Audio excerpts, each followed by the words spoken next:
You are listening to the IoT for All Media Network. Hello, everyone, and welcome to another episode of the IoT for All podcast on the IoT for All Media Network. I'm your host, Ryan Chacon, one of the co-creators of IoT for All. Now, before we jump into this episode, please don't forget to subscribe on your favorite podcast platform or join our newsletter at iotforall.com/newsletter to catch all the newest episodes as soon as they come out. Before we get started, does your business waste hours searching for assets like equipment or vehicles and pay full-time employees just to manually enter location and status data? You can get real-time location and status updates for assets indoors and outdoors at the lowest cost possible with Leverage's end-to-end IoT solutions. To learn more, go to iotchangeseverything.com. That's iotchangeseverything.com. So, without further ado, please enjoy this episode of the IoT for All podcast. Welcome, Renee, to the IoT for All podcast. Thanks for being here this week. No problem. Thank you, Ryan. Yeah, it's great to have you. I'd love to start out with you just giving a quick introduction about yourself to our audience. Just tell them a little bit about your background experience, how you ended up at Chef IQ. Yeah, sure. No problem, Ryan. So my name is Renee Midwin. And for the past few years, I would say I've been working on very reliable and scalable systems. So if somebody were to be in New York City and they know the Metropolitan Transportation Authority, MTA, so that's the transportation that people use to go to places that they want to go to. So the buses, the trains, and things like this.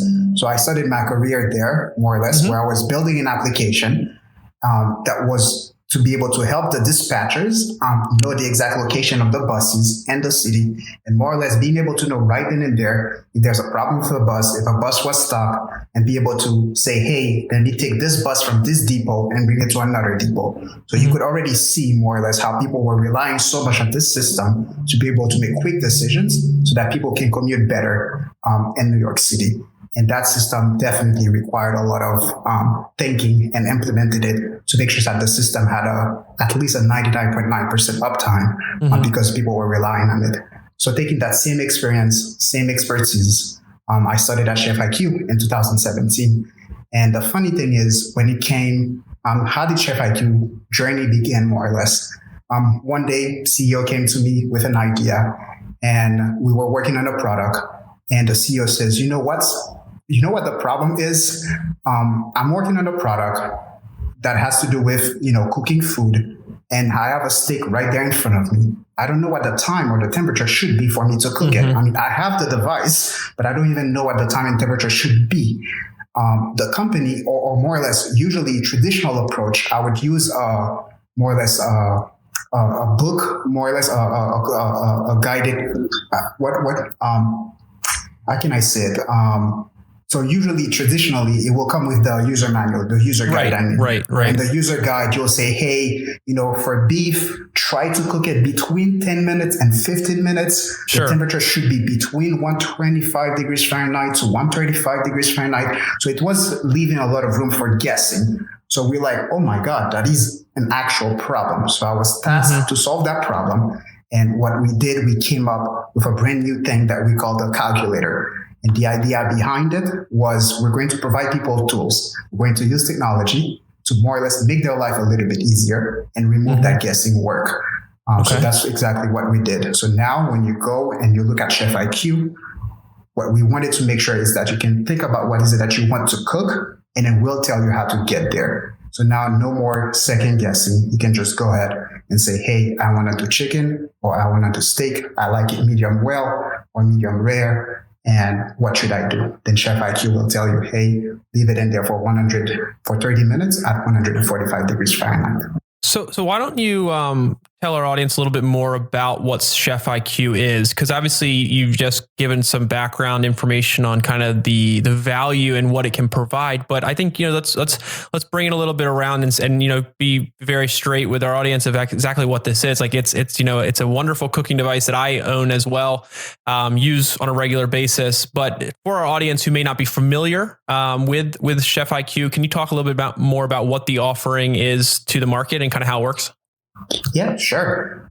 Chef IQ, we like to call it an ecosystem. It is Chef IQ as a company has a team of engineers, developers, culinary professionals, designers that came together to create an unparalleled experience in the kitchen space using intuitive software, next generation hardware to more or less enhance how people cook in the kitchen.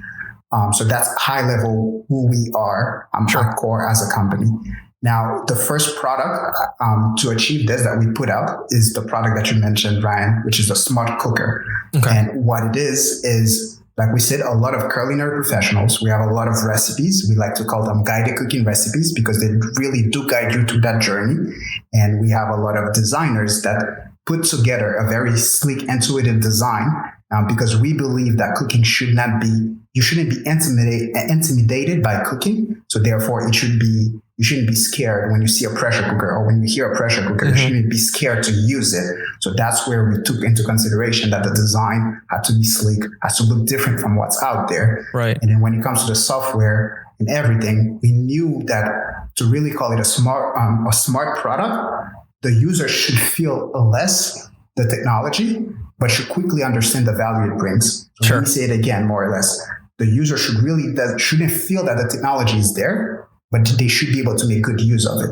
Right. So that means connectivity, everything how you connect to the product, how you use it, all the features that we have, the technology should be secondary, but the experience that you have interacting with the product is what will always come first, and we always push for that. So let me ask you, from an IoT perspective, what technologies are you all utilizing in your smart cooker to make it a smart cooker? I mean, obviously I know there's an app that's connected, but just from a general sense, where do the IoT components come in and their value that they provide? Yeah, sure. So the IoT piece came in, like you mentioned, we have an app and we have the smart cooker. And traditionally people will say, this is a little bit gimmicky, right? An app, a smart cooker, who cares? In terms of technology, what we did there from an IoT standpoint, when we say IoT, is the ability for a product to be connected to the cloud, and then for the app to be able to interact with that product that is connected to the cloud. Sure. Now, why was it necessary?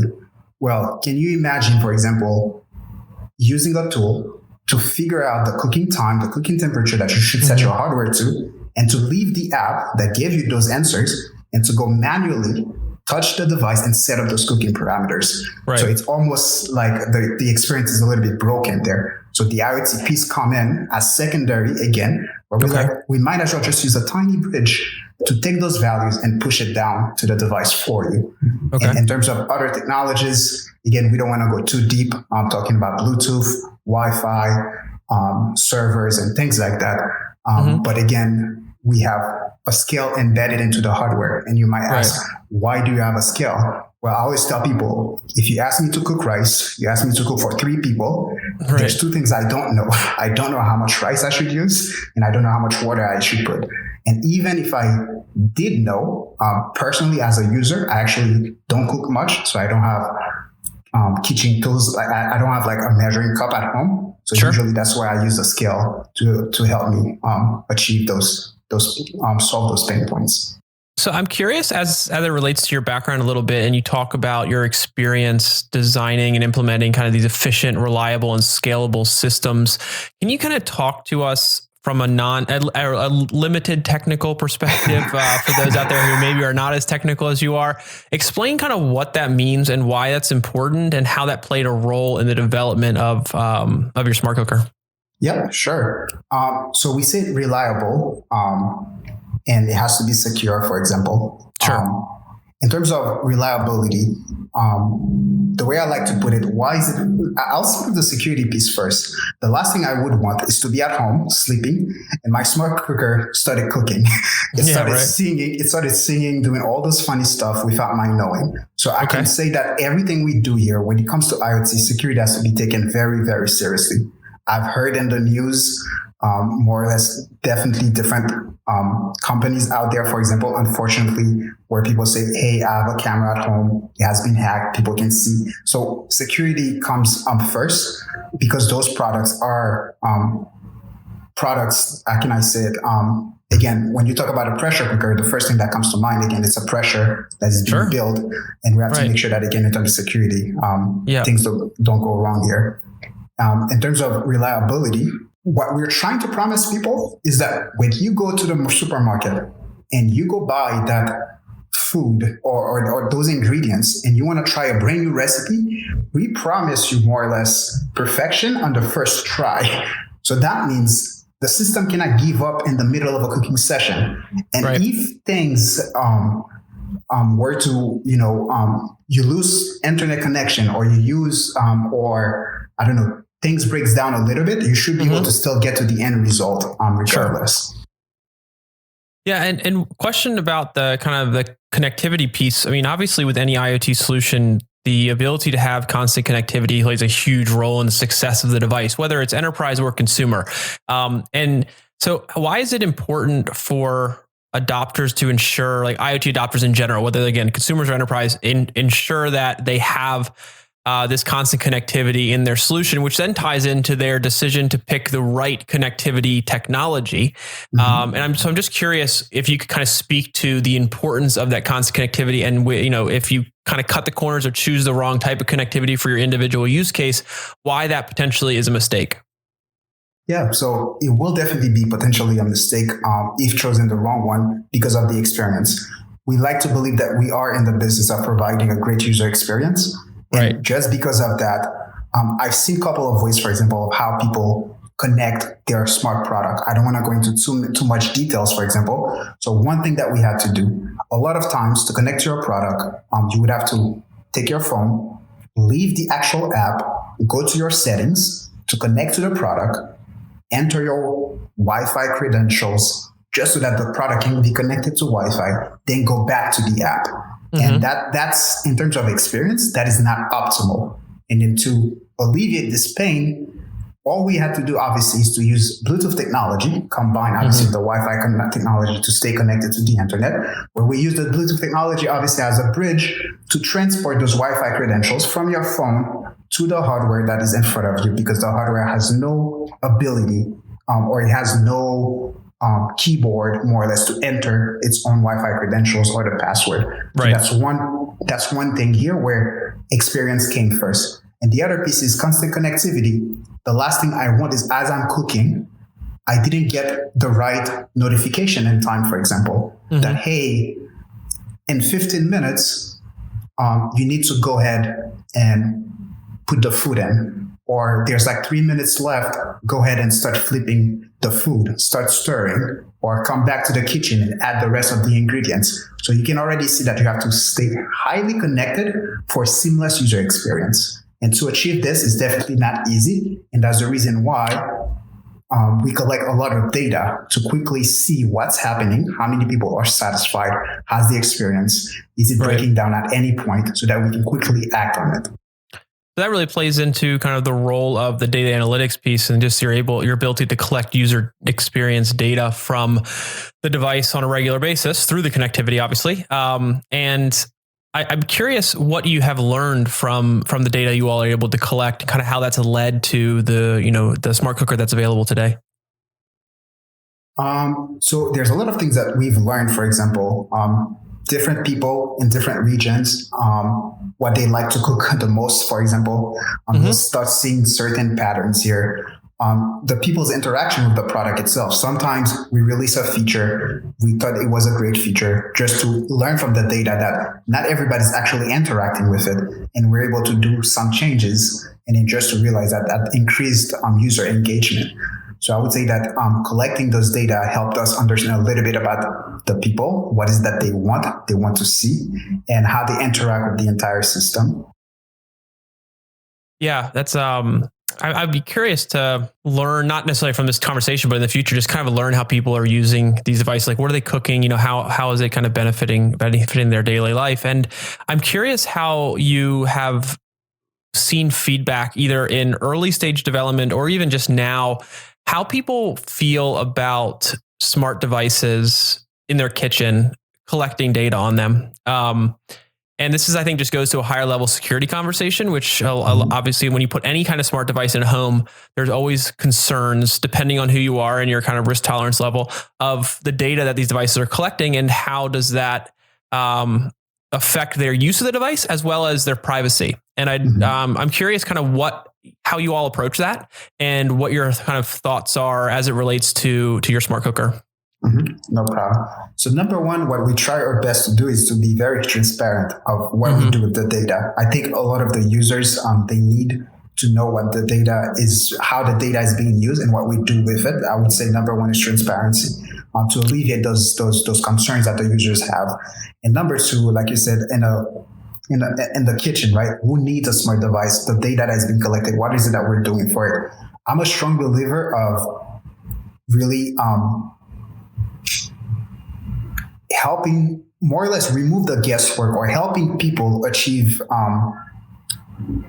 efficiency in the kitchen by using technological tools. So Sure. in that sense, for example, if you really have strong, you have some sort of I don't know, you care a lot about your diet, what you eat, the type of food that you're cooking and things like this. And we know about these informations. We will always make sure that we give you things that you care about. So this is in a small way how collecting data and having that information, be able to build a system that is meant for you. So that's where, again, personalization is going to be a huge thing in everything we do. Because at the same time, if I'm looking at recipe A, B, C, and then I have my friend looking at the same exact recipe, but my friend doesn't like cheese, but I like cheese, but we're both looking at the same recipe. So does the system take that into account? Where as a user, I shouldn't even think about it. I just go through the flow and the system will take care of me because the system knows me. The system knows that I don't like cheese, and they'll know that I really like this recipe, but I don't like cheese. What is that you can do for me, system? So more or less for us, that's how we plan on using the data to enhance their entire experience in the kitchen. Okay, fantastic. I mean, I think the biggest thing for people to understand is that security and the privacy piece are at the forefront of your conversation, and your experience building these scalable and reliable, efficient systems has kind of put that front of mind in not just in the development of stuff in the past, but also in the development of your products now and going forward. And I think that's a very important thing for people to understand and feel comfortable whenever they're buying any type of smart product. And that kind of pulls into the last piece of discussion I want to have with you today is around the terminology of a smart kitchen. So there's a lot of, we talk about smart homes, we talk about smart devices on the consumer side, and the kitchen is a piece of that smart home that is becoming more and more smart, if you will, every day with new devices like this. So to you all, what does it mean when people say smart kitchen, and how are people currently kind of interpreting that phrase or using that phrase? But internally on your side, what do you think that term actually should mean rather than how it's kind of being used today? Because I'm sure there are some discrepancies there. Yep, definitely. I would definitely say that one of the things that I've realized when people mention smart kitchen, for some reason, it's like that glorified remote control that you have a phone that can control all of your appliances in order for you to set your microwave, to remotely start your coffee maker, to make coffee in the morning. And I realized that to me, that is not what I would like people to think about when they think of smart kitchen. What I really want for them to think about is to imagine a vision, more or less to have a picture of what the kitchen could look like. When I want to cook in the microwave, if I say that it is a smart microwave, what I'm trying to tell you is that to cook popcorn or whatever it is that you want to do, you don't have to think twice to understand what the time, the temperature, or the values that you set that device to. And it's all about what is it that you're going to cook versus how you're going to control the product. And let's think about notifications, for example. Such tiny technology, how useful it is. You're watching TV, sitting back, relaxing, and then just to now having the power to be able to know exactly when you should flip something while you're so busy doing something else, or being able to get recommendations throughout the week in terms of meal planning or how to get things, to your doors right away in order for you to plan your weeks and things like that. So to me, it's all about the experience in the kitchen and not the technology itself. So at the end of the day, what would you, if somebody's in the effort or in the process of kind of creating a truly smart kitchen, what needs to be done in order to kind of accomplish that, or kind of go down that path to, like, I guess, what is the end goal there for consumers, and what should they be thinking about in that kind of purchasing decision process? The end goal is our product. We're targeting more or less three markets, really. The people that really don't know how to cook. And the people that somehow are interested, and the people that are very interested in cooking. The people that don't know how to cook, someone like me, being fair here and upfront, that technology to us is we're able to give you tools that where we're promising you that you don't need to know how to cook. We'll help you get there. And that's where, again, from a smart kitchen standpoint, guided cooking, being able to guide a user through perfection and plating things while they don't even know how to do anything in the kitchen, to me is very powerful. For the people that have some interest, what we have for them more or less is we want to build a community around food, for example. So when people are talking about smart kitchen, it has to be fun. It has to be interactive. So we really want to build a community around it so that they can share with each other their daily habits of what is it that they cook, or maybe they have a recipe that they cook one way, but someone else has another twist to it. So those to me is the community piece. And the last piece is for the people that already know how to cook and they want to share with the rest of the world their masterpiece, more or less. Being able to provide them a platform where they can share with the rest of the world things that they know how to do very well. So to me, those three combinations, taking those three people into consideration when you're building a smart kitchen is what's going to make it or break it. Have a technology that's going to be available everywhere for anyone. So more or less, we are in the business of enabling the entire world to express their inner chef. That's more or less our mission. Fantastic. And if anybody listening out there obviously wants to learn more information about your products and potentially purchase one, what's the best way to do that? Amazon will be the quickest way to go in there, type Chef IQ, and you'll see it come up right away. And that will be a great way to get started. Or you can go to chefiq.com, which is another great way to go. Okay, awesome. Well, Rene, it's been fantastic having you here. I appreciate your time, kind of sharing these insights and talking about, your experiences in the space, the offering the device, the smart cooker itself, as well as kind of just the importance behind the security, the privacy, the connectivity pieces that I think a lot of people just don't necessarily think about in the way that you all do. And it's important for individuals out there to understand that the people behind these products are thinking about these items very seriously. And it's something that, when you find a good brand that you can trust, it's important to be able to understand that kind of before you purchase. So I think this is helping that a lot. And I appreciate your time and thanks again. All right. Thanks a lot, Ryan. All right, everyone. Thanks again for joining us this week on the IoT for All podcast. I hope you enjoyed this episode. And if you did, please leave us a rating or review and be sure to subscribe to our podcast on whichever platform you're listening to us on. Also, if you have a guest you'd like to see on the show, please drop us a note at ryan@iotforall.com and we'll do everything we can to get them as a featured guest. Other than that, thanks again for listening and we'll see you next time.